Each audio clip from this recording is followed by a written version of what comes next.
You know security is hard, so let's assume we're probably gonna get pwned by noon. But if we all start to get the basics right, we might not fully get pwned until tonight.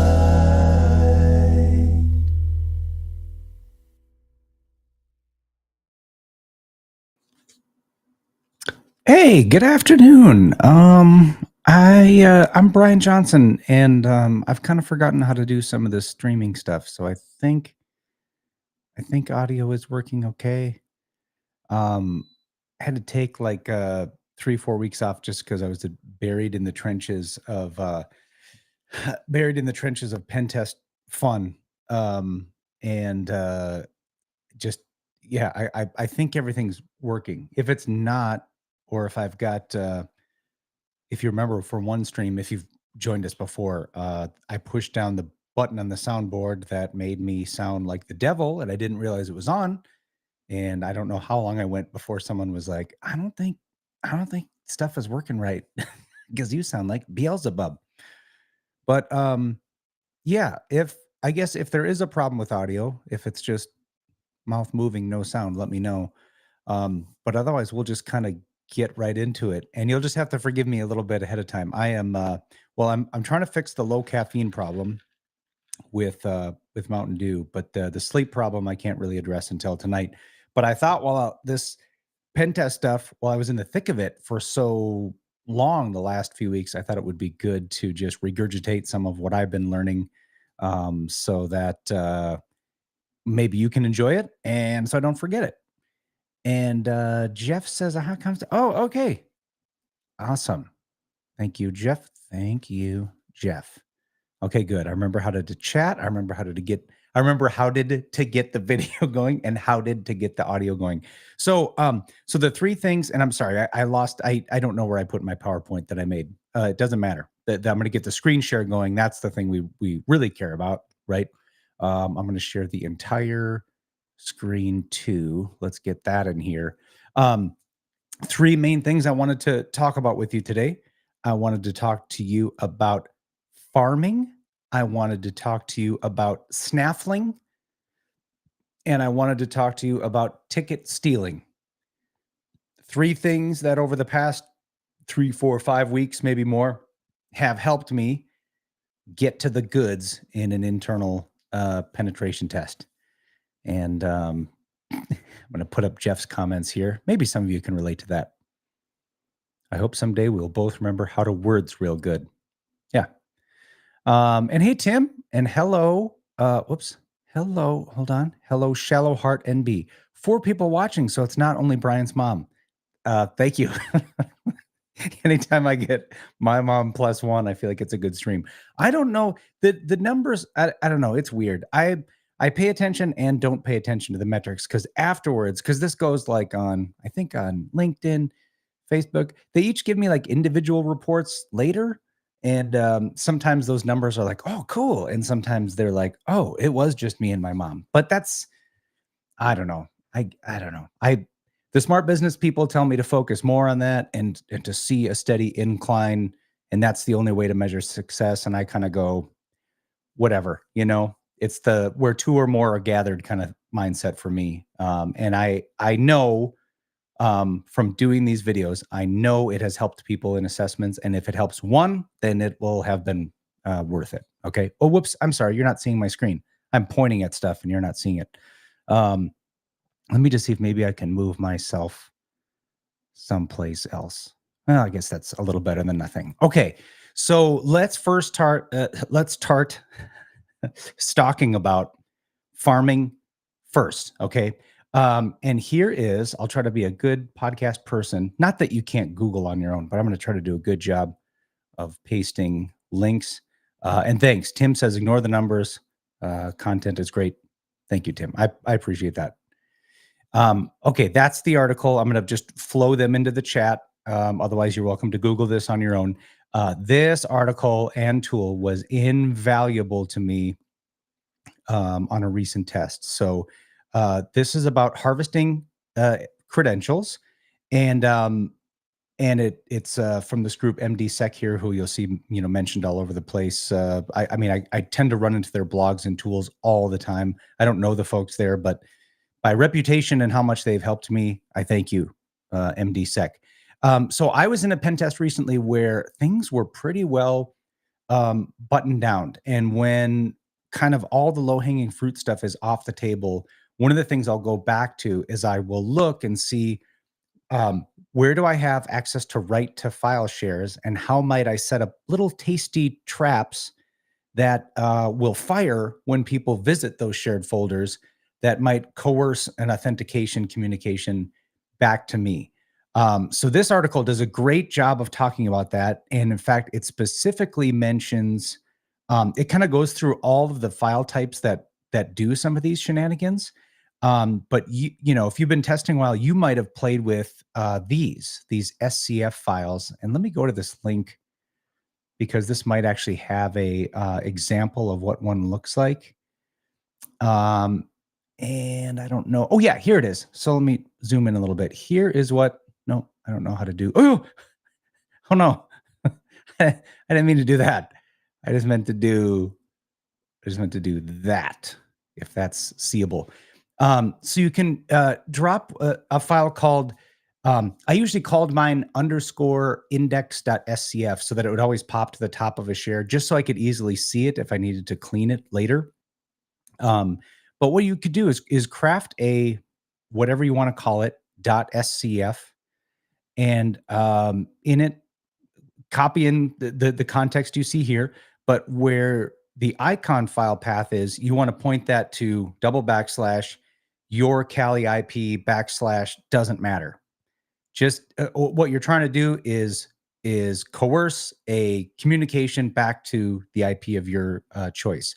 So back in the day, and when I say back in the day, I don't know exactly what the day is, but this used to work quite well. So I would go through my file shares that I had write access to, and I'd plop these little _index.scf files. And then in another window, I would just have, on my Kali box, I'd have responder listening, and we're going to show that in a moment, but I would just kind of leave that running, and I'd vacuum up authentication, and then kind of figure out, okay, I'm reliably getting a communication from a DA on this box.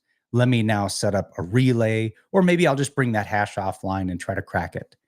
It just opens up some more options for you.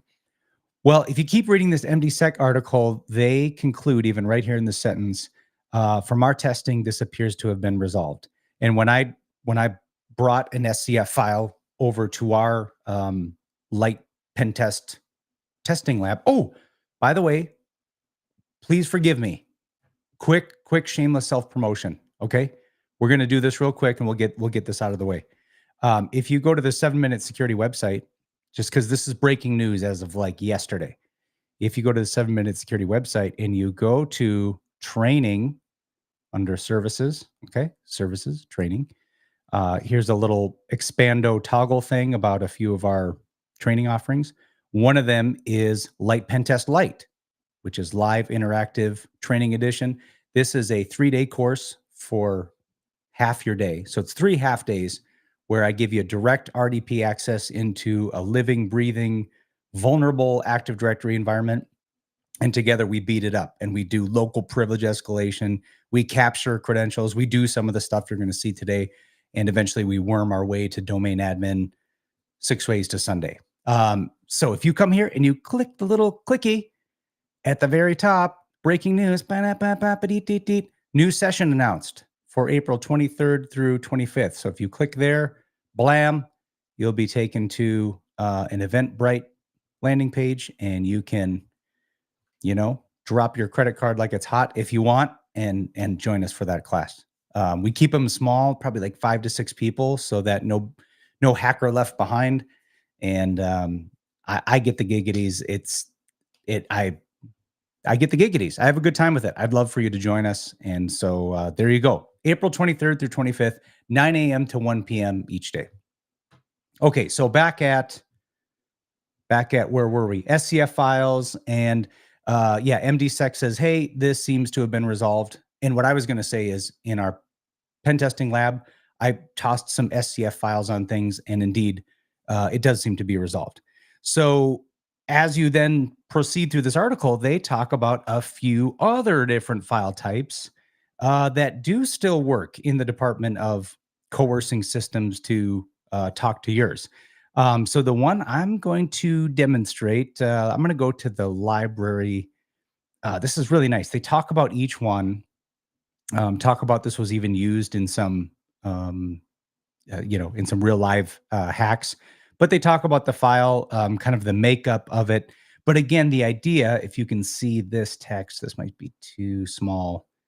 But the idea is when someone comes across this share and there is a library file in it, this is the beauty of it, right? They don't have to open up the file. They don't have to interact with it. They just have to browse to the share. And as part of that, it will make a call to your attacker workstation. Now, here's the big part that I learned this week the hard way. I learned a lot of lessons the hard way. One of those is I need to slow down and read the farming manual. I get the and I just go and try stuff in the lab, and then it's not working, and then I wonder why. So one of the keys here, at least please in the chat, if you know differently, tell me differently. But one of the keys to making this work is um, you need to have like a domain workstation under your control that you can have resolved to the IP of your attacking system, or you need to add a DNS record to the domain that resolves to your Kali box. So in this case, in the MDSec article, they've got one just called Workstation. What I did in preparation for this, let me just minimize here. Let me bring up that window. I used, let's see, that shows up okay. It's not great. Let me make it a little bigger.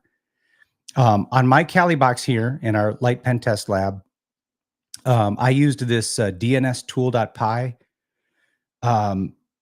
py tool to add a new DNS record. Now, this is something, if I'm not mistaken, if you've installed Active Directory and you've just left it alone, I believe any domain user can add DNS records to the domain zone. So all this syntax really means is I'm adding a new record, a new A record called sevminsec. I'm resolving it to IP of 10.0.7.7. That's this box. Because again, I'm going to drop these little delicious treats all over the file shares. And as soon as people view the folders that the delicious treats are in, I want it to fire. I'm going to reference sevminsec, but ultimately, right, I want the IP to point back to Kali so I can catch and relay and have jolly good times with those hashes. And then 10.0.7.100, that's the domain controller. So I did this ahead of time because from my experience anyway, you'll run this command, but it'll take a while for that to actually like show up and start resolving in DNS. I did this like at 12, and I think it was like 12:10 before it showed up. And in fact, I think I've got the domain controller open in another window here, and I can just show you really quick. Yeah, there it is. So over here, sorry, this is kind of small text. I don't think I can enlarge DNS Manager, but maybe I can do that. Is that magnifier? Is that what I just kicked off by doing that? Oh, that's cool. Okay. So I'm in the DNS tool, and I just kept refreshing, but there it is. There's sevminsec. That resolves to our Kali IP. and and the account that I used to do that is just a regular account, student one. And I really got to change that password. That's not very professional. The smart business people wouldn't like that my password is fartface 2023. But student one is just a regular domain user, nothing special about it. But I got that DNS record added. So now, actually, if I go to my Windows system and I just ping sevminsec, see how it resolves to my Kali IP. So I've excuse me, I've satisfied that part of the of that requirement. I'm just going to go back to this article real briefly because I don't think I'll have time to show all the features off of this toolkit. But once they get through describing kind of how you can use this and weaponize this, they eventually point you to their kit of tools that you can download to abuse these file types. So they've got let me see here. Yeah, as far as weaponizing it, well, I'll just show it to you in action. Yeah, let me just show it to you in action. That's probably better. Um, so I and also I don't think this I'm gonna look, but I don't think this farmer toolkit is in like the Sharp collection set of tools. And if you're not familiar with that, that's a GitHub repo where um, a lot of the projects you'd normally have to load in, wait for it, Visual Studio and build yourself. Um, this is a repository for pre-built tools. Let me just check their tool list real quick. Okay, I don't see farmer in there. So, but I'll just say this: I have no business in Visual Studio. In fact, it should probably be illegal that I even open it. But all I had to do to build these EXEs for farmer is install the Visual Studio community, open it up, open the project, press build, and everything worked. If it were not to have worked, I would have reached out to some of you smart people because I don't know when it says, "Oh, the C# debugger at your mom's house didn't load." I just go, "Oh, step away from the keyboard and ask somebody more qualified than me." But even I was able to build these EXEs. So let's look at the one called crop, and that is the one that you feed it the folder you want to put this delicious treat on. You pick a file name for whatever you want to call it. And then I'm not sure why this is twice, but you have to twice feed it the DNS name and like a port, like port 80. And then really this part doesn't matter. Um, and then as part of that command syntax, you have to choose which type of file you want. So I'm just going to use, I think this, I'll just use this search connector one. So first item of business is I won't go into this part, but let's just say ahead of time you have done some scoping of where you have availability or where you have the ability to read and write files. And I guess write part is the most important because you are going to be writing to disk. But I'm going to say that I've done that recon ahead of time, and I've found a very what looks to be popular share. This is kind of like your traditional P drive or public drive or public share at a company. Excuse me. And you could go you could identify this with something like Power Hunt shares. This is kind of my go-to for a high level picture of where I can read and write information. Also, we'll show Snaffler a little bit too. That goes way deeper. But if you run this, you'll get yourself a nice report. And as part of that report, there's at least one, if not more, specific reports that'll say, here's all the places that you have write access. And that's probably a good place to start to do your farming. Okay. But again, let's say that I already did that. And I know that like this is a place where I know people hit this share all the time. Let's put a, put a little trap there for them to step into. And I mean, it's not even like you really, I mean, you do step into it, but that's why I love this so much. They don't need to double click it. Okay. They don't need to open it with an editor or anything. They just need to kind of drive on by that folder. Okay. So let's see. I'll keep that up in one window. Whoops. Let's minimize you for now. Okay. Let's do this. So I'm going to look at my, give myself a little space. Is that still, I didn't cut it off, did I? No. Okay. So I'm going to do crop, and I'm going to copy that path right there. And just because I said I kind of I like to always have my stuff at the top. I'm just going to call it index dot, and then you can choose one of those file extensions. I'm going to use the library MS1 actually. And then twice I'm going to point to port 80, which will be responder listening on my Kali box. But this is where, at least from my testing, if you just put 10.0.7.7, the file will get created, but you won't get authentication. You won't get hashes collected. Oh, and if you let me give you another link. I learned about that from, hold on one second. They mentioned another tool here that was just a jump off to another great research article. It might have been this SIG whatever tool that I was reading about. It is, because I think later in here they talk about how in order for this to work, the machine needs to talk to a machine in what it considers a trusted zone. And I think it even has diagrams. It does. This is the one. I'm going to give you this one. That was very helpful. Okay, let's try. Okay, so you've got that. All right, let me get you out of the way. So, so again, I'm not going to use the IP because from my understanding and my testing, that is not going to work. But we'll do 7min_sec port at talk to me over port 80, and then blah. It doesn't really matter what that is, but I do have to do it twice. Blah. Okay. Okay, setting webdav value, writing the file out to blah, blah, blah, blah, blah. Let's take a look. There it is. Okay, now, let's see. Let's minimize that guy for now. Then we'll go over to our attacking box, which is 10.0.7.7. And let's see. Maybe I already have responder running. Let me see. No, I don't. Let me get it running.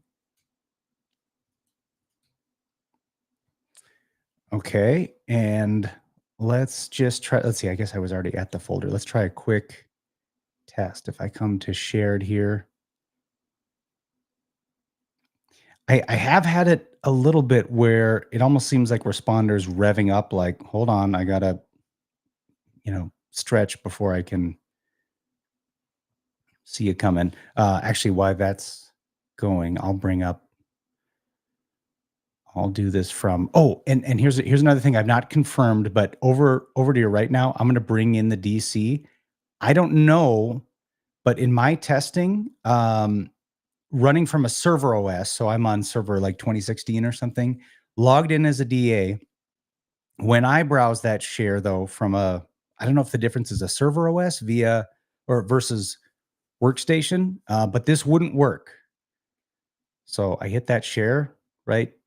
Not getting a hash. So I haven't done any like really tuning to like the OS settings or registry settings, but let me now do this. I'm going to bring over the IT box. Here I'm logged in as a DA as well. And I'm going to go to IT01 and let me view the shared.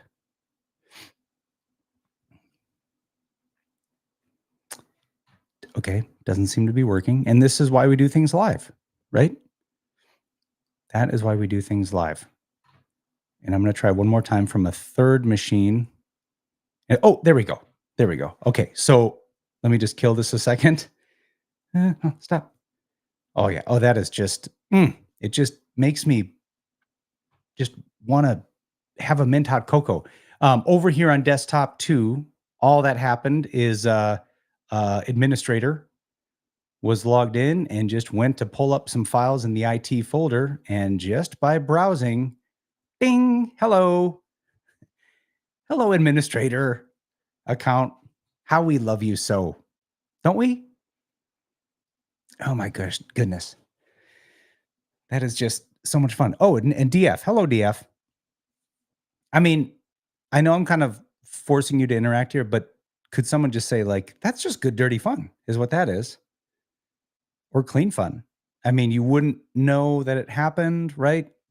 And this well positions you to take this hash offline and try to crack it, or set up with NTLM relay, a little relay action, But and the other thing now I can try, I didn't try this on an engagement, but let me test out one other thing with you. Whenever I drop one of these little nuggets on a file share, I do try to take note of that as a pen tester. And then at the end of the report, I'll have a little, house cleaning um, thing. And I'll try to go back and clean up the environment myself. But in case I miss something, I like to be able to tell the client, hey, I dropped this little morsel on the shared folder. It shouldn't hurt anything, but you know, it just shows, right, that you're just taking really good care of the environment. I think it's a big responsibility actually that someone trusts you enough to, plug in your random box into their environment, give you a little bit of a key to the kingdom with a even a low level DA privilege or a low level domain account, and let you bang around in there scanning stuff and tweaking around with Active Directory. So I just think it puts a good foot forward if you're like, hey, I tried to do a good job tidying up the house on my way out, but here is a punch list of everything I changed so that you could also sanity check that. So one of the things you can do that I was just uh, because I was new to this tool, I was a little nervous. It has got, let me see if I do crop again. Look at this flag. It's got a recurse flag. So what this would do is presumably if I tell it, yeah, go write out that index file to the root of the share, I think what recurse is going to do is then crawl the entire subfolder hierarchy and also drop more files there, which even increases your chance more of farming more credentials. But I was a little bit scared to run it because I didn't know if it was going to give me like a log of everything, every path that it plopped a file on. And I was, again, just like, I don't want to leave litter around. I want to be able to document every place it was able to write to. So I'll do this. I think I can just go up to the same command. And are you still seeing that? Okay, yeah, you are. Let's just do it. Tac recurse. I don't. Oh, beautiful. Beautiful. You see that? So walking directory tree, boom, boom, boom, boom, boom, boom, boom. Excuse me. So it gives me a nice list of everywhere it's at. That's cool. So now if I go in IT, hello index. If I go into marketing, that's really cool. I mean, I think that would be something I'm always like rethinking early in a pen test, right? Like some things to do that are quieter, but that might yield some good results. I feel like this is kind of a no-brainer, right? In case they've got LLM&R protocol disabled and they've got all sorts of other good best practices, pepper some of these files out there and just leave responder running. And then it looked like, I think, you could then rerun the same command and just say clean. Oh, oh, that's so nice. That's so nice.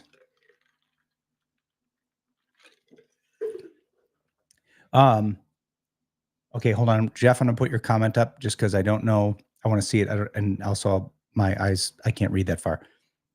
Weird caveat to clients in that you need to have the hash harvesting active while users are. Oh, right. So, Jeff, are you saying got to make sure you have your responder um, running? Is that what you're saying? So, you followed up with a comment of so no off hours, weekend attack. Yeah, you're right. Um, yeah, responder needs to be running and people need to be actively browsing. Yeah. So if you're starting a pen test Friday afternoon and getting this going, you might not see much, but you could leave it running and then coming into Monday, depending on their time zone, they might have already been browsing a bunch and you come to a bucket full of hashes when your engagement has just started. Let's see. Yeah, and then I'm going to put this up too, Jeff. It's a good point. Jeff says users must literally have Explorer open to that share. Yeah, that's the vulnerability. Okay, cool. So that's crop. Now there is let's see. Just to let you know, there's also what else is in here? There was a couple other exes. Is it Farmer that? So Farmer, like what I was doing is I was dropping out those files and saying, talk back to me on Kali, and I was catching everything with Responder there. But they have a built-in tool called Farmer that will essentially do the same thing. It'll listen for those incoming authentications and log them for you. I didn't play with that too much just because Responder is kind of my go-to, but nice that they include it right there. Okay, that I think that's enough of that one. That's kind of the main strike I wanted to show you. So the two things left that I wanted to whip through quick are snaffling and ticket stealing. Oops, and I think I can probably take down that comment. Thank you, Jeff, and thank you everybody for your comments.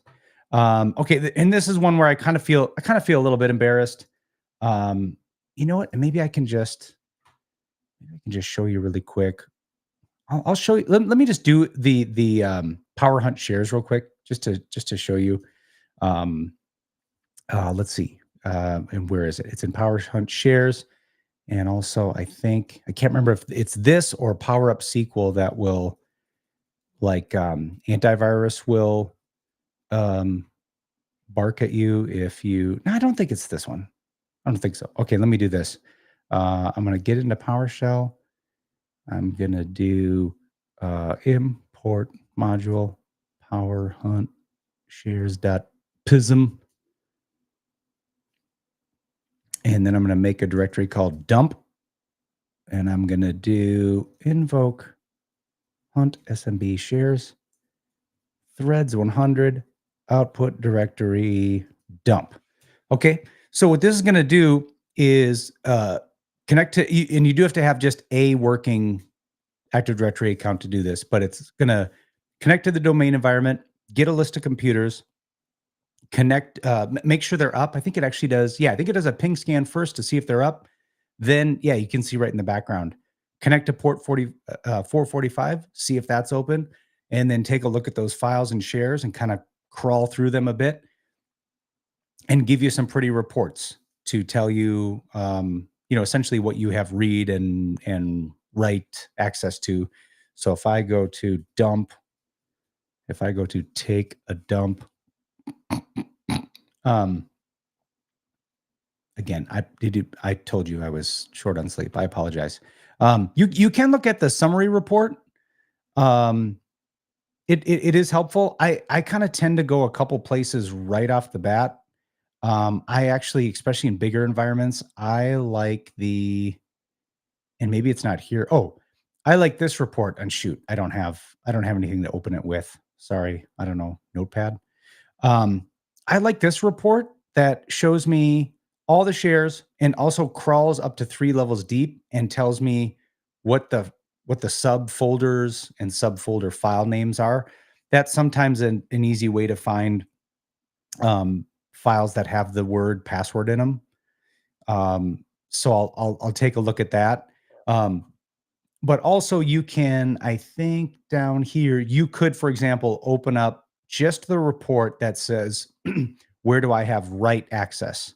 And this looks ugly because it's in Notepad, but you'd have a nice CSV and be able to see, oh, I can write, here and there. And, here's that shared folder we were looking at. So that would give you some idea on a pen test about where to crop dust those little sneaky files that coerce authentication. But I don't know how many times, and I've said this on the podcast, but I'm like the old dog. I can still learn some new tricks, but people have been saying every time I mention this tool, Power Hunt Shares, people are like, why are you not snaffling, dude? All the cool kids are snaffling. And I was like, yeah, well, and it's funny. It's been part of my build ISO forever, but finally the last few weeks I've used it. So you can get this on GitHub. And how do they? Yeah, I love this description: a tool for pen testers to help find delicious candy, and that I think lives up to its name. And this is one where you can certainly, pop it open and build it if you're feeling adventurous. And some of you have no problem with that. I say, nope, let me see if there's anything in the old releases folder. And I do what we shouldn't do as a general rule, is download random exes and run them. But I choose to run this one based on reputation. So I'm going to give this a quick run. However, I'm kind of thinking we're going to run into a bit of a verbose error, or not error, but I think we're going to run into some problems. But I'll show you why. So this one, let me just bring up my command syntax. If you just run snaffler, it's got a pretty nice help built right into it. But I'm just going to go and run just a very vanilla execution of this. So I'm going to run snaffler. I'm going to do attack S, which I believe says dump, show me the output in the terminal as we go. I'm going to pick my domain, which is tangent town. I'm going to make sure that my browser didn't just crash, and I don't think it did. So we'll continue. I'm going to feed it with taxi the IP of a domain controller. Oh my goodness, storage sense kicked in. Look out. What do I got? 4 gigs. Might as well be 40. Okay. Domain controller of 10.0.7.100. I'm also going to do attack O to output to a file. So I'll call it snaffle.log. And then let's see, what is T? Oh, log type. Okay. Currently supported or planned. Is that what I did? Oh, I thought that was threads. Maybe that's why it didn't work in testing. Hold on a second. Let me go ahead and I already said that I don't read the farming manual. I guess I could just run it in its most basic form. But one of these options though was to, when it finds interesting files, save those to disk. Tech M? No. I got size. Maximum size of files to snaffle. Oh, okay. Defaults to whatever, which is about what. Okay. TAC M, yes, enables and assigns an output directory for snaffler to take a copy of. That is super helpful. So if you enable that option, and let's say your snaffle hits file 01 /7-minute security /is /awesome /isn't /it. And inside that long list of folders or subfolders is passwords.txt. It will take a copy of that locally to your hard drive, but it will keep that hierarchy in place, which is nice for 2 reasons. One, it's just easier if you're going to report this as a finding on your pen test. You can just, more easily crawl your own hard disk hierarchy and be able to tell them, yep, this path, this path, this path. Those are all the places that I found. Those are all the places that I found goodies. But then also, like, if you just get the raw like console output, like you see here, and you save it out to a text file, it's going to be a monster to go through. And then as you see things that look interesting, you're going to have to copy that UNC path, right? If you're from your non-domain joined workstation, you're going to have to paste that into Explorer, and then it's going to ask you for credentials, and then you're going to type it in, and then, you know what I mean? It's just, I think it's just a big time efficiency thing, both for, getting right to the interesting files, and then also easily being able to report on them later. You don't have to go through like a big log file and be like, oh, what did I copy out of here again? You can just look at how that hierarchy is saved out to disk and just more easily copy and paste those paths into a finding, and off you go with your life. Okay, so maybe I had in my own notes, maybe I had this wrong. Let me see if I can get this going the right way. I think I've got the bones of it ready to go. S is output things as they're found, right? O is the output to snaffle snaff. And then, yeah, well, let's do, I'm not going to do tac T. I'm just going to do tac M. And also, let me copy. Let me do this. I found, and Jeff, if you're still on the line, I think you might have found the same thing where even if I said take a copy of it and put it in the subfolder, that didn't appear to be working. And we'll see if it works here. But what happened instead, I'm going to just say, I'm just going to go dump. And then I don't know if I need to call it by, I don't know if that'll work. Let me just try maybe full path. But what happened is that the files did get saved, but they were getting saved to the root of whatever drive I ran Snaffler from. So in this case, I'm on C drive. But I want to try to get everything to export to there. Excuse me. So let's just try that and see what happens. Okay. Now here's where I think I might end up in trouble, or maybe not. I think when it starts to scan my own machine, um, when I tested this before, it snaffled my local machine and found all sorts of malicious PowerShell scripts, and then started quarantining them all, which was kind of fun. And by fun, I mean not really fun. But I'll just let it run for a second anyway. But in a pen test, right, where you've got your non-domain joined workstation, then you don't need to worry about that. It's just going to crawl all of their infrastructure and report back with interesting stuff. Um, Kind of interesting, but maybe not. Oh, there we go. There's some stuff. Oh, and this is all on my local machine. But I do have and maybe it's still, oh, I see. It's still got open threads. There we go. I was gonna say I have a file called passwords. I'm kind of surprised it didn't care about that. But yeah, it was like auga, red file called passwords.txt. But let me see where it ended up, if it ended up in that dump subfolder or not. Okay, it didn't. But look at this. Here it is in my C drive. So that's okay, but I think it's just a bug. I put a comment in an issue. Oh, and there it is. Yep. Okay, I'm gonna just pop it up here. Yeah, Jeff, I think I saw your name in the bug, and I added a me too. Um, on that note, though, I'm glad you brought that up, Jeff. What I've started doing, also to just kind of keep more organized during a pen test, is in like VMware or whatever you're running this box on, I add a second D drive or like a data drive, and I kind of run anything where I'm saving artifacts for the customer. I save it all there, and the VMs and the disk at rest is encrypted and all that stuff. But I just like the idea, just because I'm a little bit too paranoid. I like the idea of right when an engagement ends, before they put the NUC in a box and ship it back to me.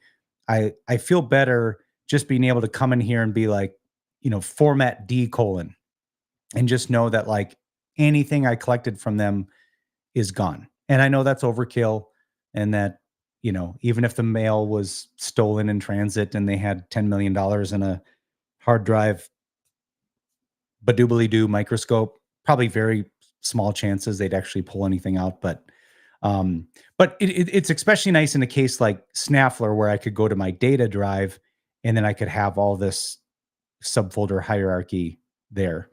But again, I drill into a folder, and then it parses it out by subfolder. So I'd be able to tell the customer, well, off of the tangent town share in the IT subfolder, I found a password document, called passwords.txt.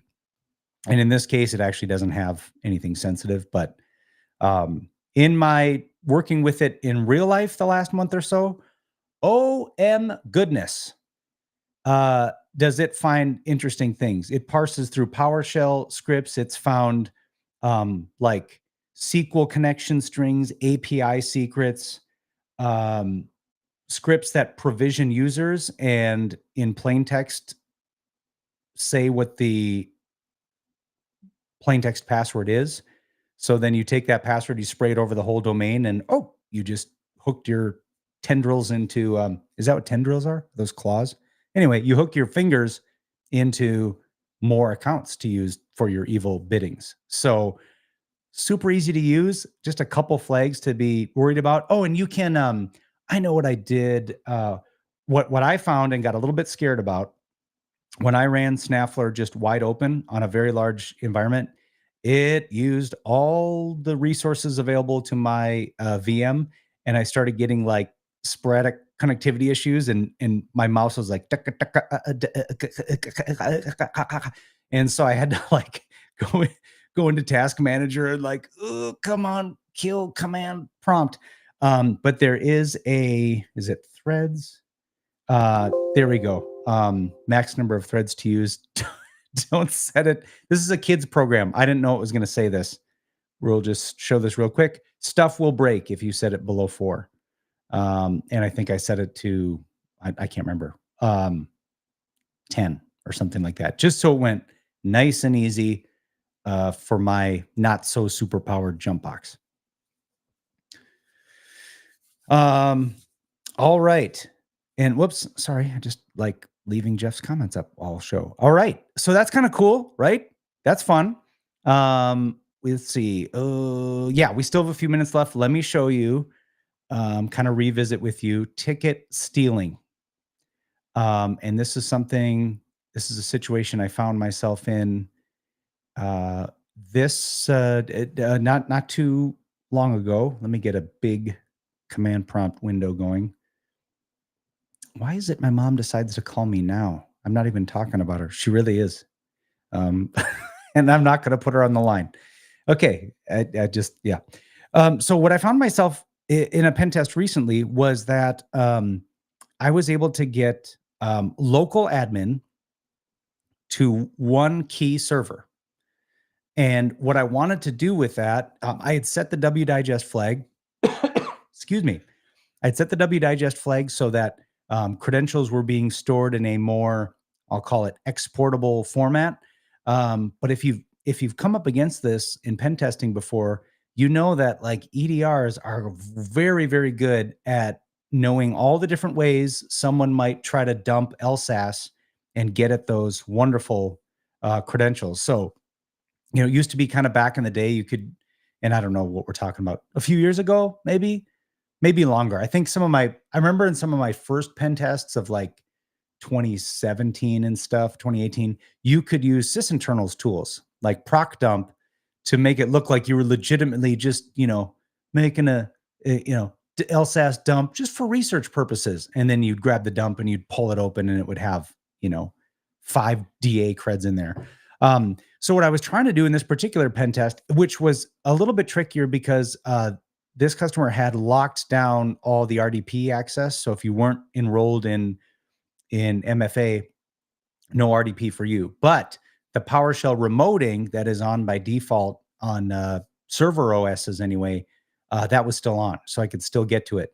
So what I was trying to do is get like a beacon, a BruteRetel beacon installed, get the process running, get a call back to BruteRetel, and then BruteRetel or Cobalt Strike, whatever C2 you use, those usually have some cool, like, Mimi Cats like functionality where without getting caught, you can dump LSAS and get at those creds.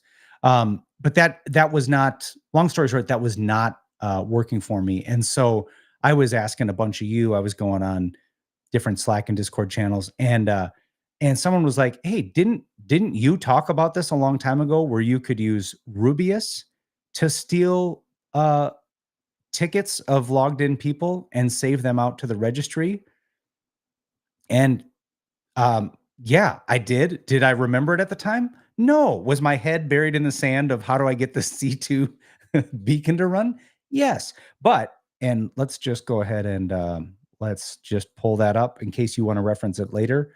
Just going to go to the recently polished up 7minsec.com. No big deal.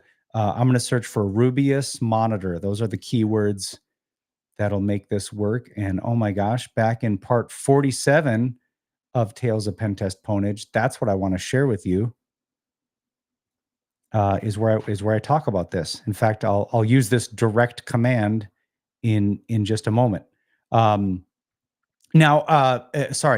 before I get ahead of myself and forget to say this, you still need to do something to obfuscate the Rubius.exe. Because even just copying it over to disk, I can almost guarantee you EDR is going to go, oh, hold on, Sally. No, clean. And then Rubius exe is gone. But I would most definitely recommend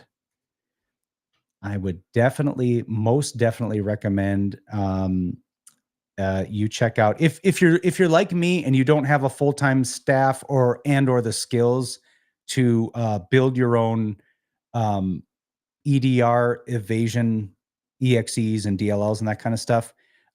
This I would give a very good endorsement to.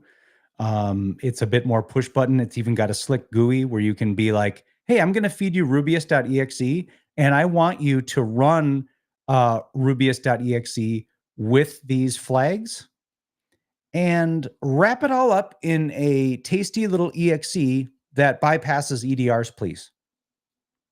And that's what I did in this case, and it worked like an absolute champ. So you're going to give me some gimmies right now for the sake of this demo. We're going to say that I've got a Rubius that is disguised, okay? But I just didn't want to leave you with the impression that like Rubius is going to fly under the radar, because from what I've seen, EDR is like, get away, get out of my face. So let's do this. Let's get into PowerShell. See if we can do this before we run out of time.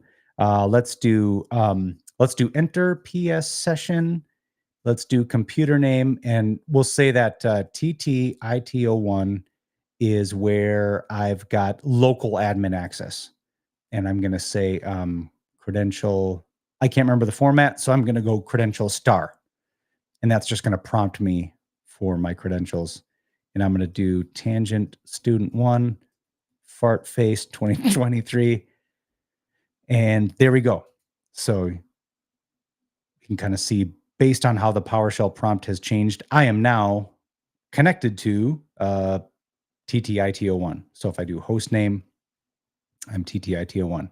And just for the sake of this demo, what I did is I put Rubius, I think, on the desktop of, oh no, I know what I did. I put it in Richard's desktop, maybe? Nope, CD desktop, CD pen, test tools. There we go. Okay.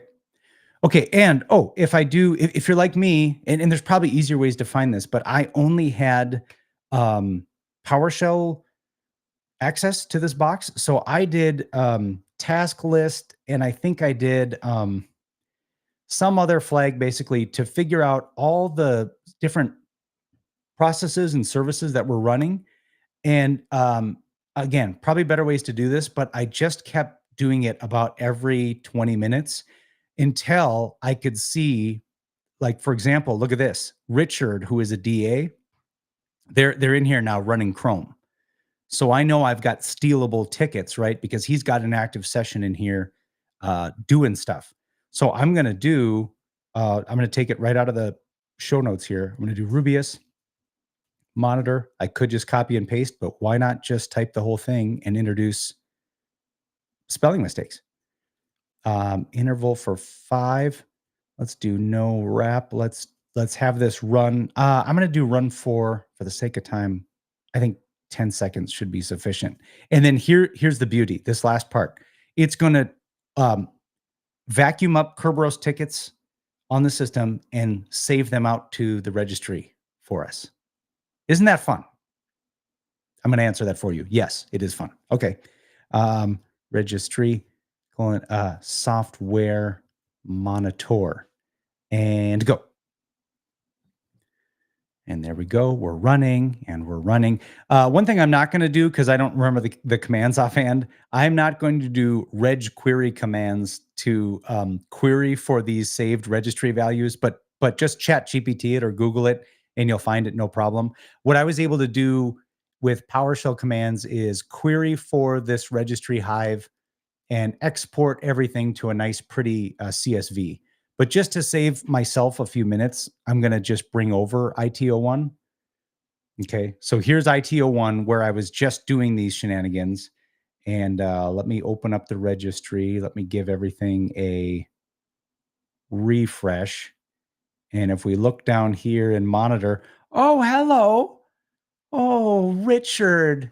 Oh, Richard. Oh, sorry. I can't make that any. Wait. Maybe I can do can I do this thing? Oh, whoa. Whoa. It's like a wild steed. Okay. Whoops. Okay.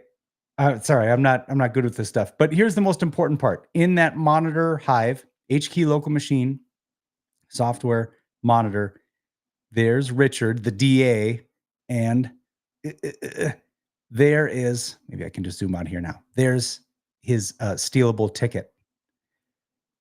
Isn't that just good, clean fun? And don't even answer. I'll answer for you. It is good, clean fun. And let me see if I can just do this super quick in like the 2 minutes we have. I'm going to copy the ticket. I'm going to just, let me just get everything out of my face right now. Move, move. Let's just get a clean slate here. And let me open up command prompt. Let me do a quick who am I? So I'm just student one. Let me try to do a let me try to browse the C drive of DC01. Access denied. Right? Okay. Let me go to where I have Rubius installed here, which might be here. And I think all I need to do is a slash p. Whoops, zoom in. Sorry. A PTT for pass the ticket colon no PTT. Hold on, I'm gonna find out soon. Maybe it's that. Bleh. Is it that? No, maybe it's. Hold on. Maybe. Hold on, mom. Maybe it's just PTT without, or maybe I forgot the syntax. Oh, there we go. Okay, so did you see that? That was Rubius space PTT for pass the ticket, then slash ticket colon Richard's ticket. And now if I do K list, oh, Richard, hold me, right? And then as a quick test, let's do DIR. I think this should work. TTDC01C dollar. Oh, I'm so happy. I'm going to go get a pizza. Isn't that just neat? I mean, come on. I do all this stuff. I run out. I try to tell my wife about it, and she's kind of like, "That sounds really, really exciting. That's really neat." Um, and let's see. Oh, and Jeff says, side note, in all seriousness, DIR domain controller C dollar is a wonderful detective control for defenders. Yeah, I that is true. I think about sometimes how loud I get after I get DA, and it's just like, who cares? Add myself to domain admin and change things.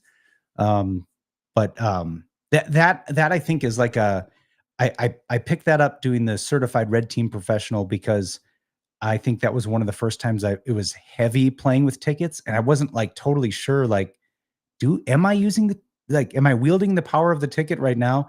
And that became my go-to to quickly go, did my ticket import work right? Let's try to browse the directory of C on the domain controller. But yeah, probably noisy, I suppose, from a blue team point of view. Okay, well, we're right at 2. Thank you so much for coming, for hanging out, for all the comments. Oh, I'm gonna put one more up from Jeff.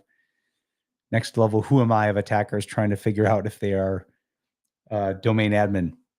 Yeah, good call. I'm always so cautious because I think it was another John Strandism where he would say when hearing about a new cool security tool or something, he would say like, if I popped some box on your network and typed "Who am I?" Would you be able to detect that? And if the answer is no, I kind of don't want to hear about your neat security thing. I think about that often, right? It's just always like basics, basics, basics. And this ticket stealing attack stuff, maybe I don't want to speak out of turn because I don't really know the defenses of what you could do in this case. And if any of you know, we'll leave it at that note. But if I'm on with local admin, it doesn't matter if you've got MFA on all your RDP stuff or anything like that. With that ticket, I yeah, I don't think Jeff maybe or anybody correct me if I'm wrong. I don't think even being in it doesn't have anything to do with protected users, right? If I've stolen that ticket, um, are there defenses that could have stopped that? Or is the focus more stop someone from being able to get local admin to the IT box in the first place? That's something. Okay, Jeff says protected users has a lot of good defenses. That's something I'm always like so behind on, like trying to keep up with all the red team stuff in the background. I'm like, I want to play with protected users more. Okay, Jeff says if you have the ticket, you are them. End of story. Yeah. So, but I think just the lesson learned for me there was like, here I was trying to get a C2, right? And then like get through all the noise, get through layers of URL filtering, all that stuff, right? Callback, and then hopefully be able to run some Mimikatz like dump that might have gotten detected and killed my beacon.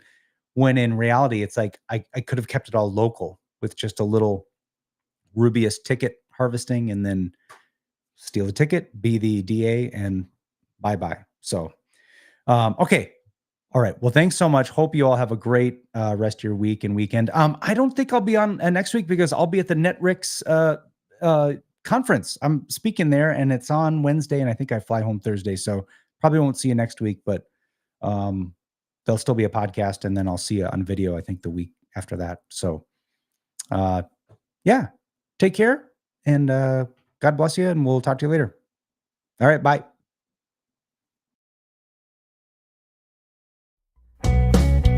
You've been watching or listening to 7 Minute Security, a weekly podcast focused on pen testing, blue teaming, and building a career in security. For more episodes like this, visit 7ms.us. And for information about our consulting services, visit 7minsec.com.